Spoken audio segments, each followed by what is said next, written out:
In 1977, NASA sent a golden record into deep space on the Voyager spacecraft. It contained the sounds of Earth, music, heartbeats, and whispers. Why music? Because physicists have realized at the most fundamental level, the universe is not made of stuff, it is made of vibration. String theory suggests that the smallest particles in your body are like tiny vibrating strings. If the string vibrates one way, it's an electron, another way, and it's a quark. You are quite literally a cosmic symphony. In the Vedic tradition, this scientific truth is embodied in the form of Ma Saraswati. She is the Devi of Vak, speech, and Vidya, knowledge. And she's always depicted holding the veena. The veena is not just a musical instrument. It is a profound anatomical map. A traditional veena is crafted with 24 frets. These 24 frets represent the 24 vertebrae of the human spine, known as the Merudand. This is why the neck of the veena itself is called the dandi, the same term used for the spinal column. When Ma Saraswati plays the veena, she is demonstrating the science of resonance. In psychology, we have a concept called emotional resonance. If you strike a tuning fork at 440 Hz, every other 440 Hz fork in the room will start to vibrate automatically. This is why being around negative people drains you. Your frequency is literally being forced to match theirs.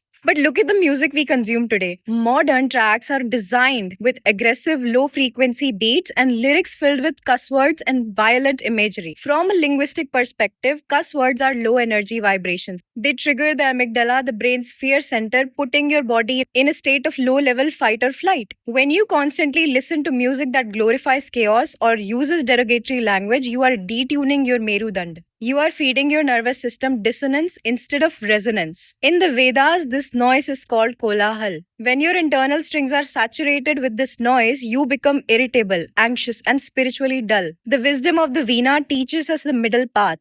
Ancient texts describe the Sushumna Nadi, the central channel of your nervous system, as the master string. When you meditate, when you chant, or when you listen to music that honors the structure of ragas, you are tuning your spine. You are moving from kolahal, noise, to nad, sacred sound. This is why Ma Saraswati is depicted sitting on a white lotus wearing white near a flowing river. White represents the full spectrum of light, the state where all frequencies are balanced. The river represents the flow of Rit, the cosmic order. Stop treating your mind like a trash can for digital noise and aggressive lyrics. Your brain is a manufacturing plant for frequency. If you feed it chaos and cuss words, you will vibrate with anxiety. If you feed it vidya, true knowledge, and harmonious sound, you begin to resonate with the universe. The veena is in your hands. The strings are your nerves. The music is your life. And that is why it is important what you listen to every single day.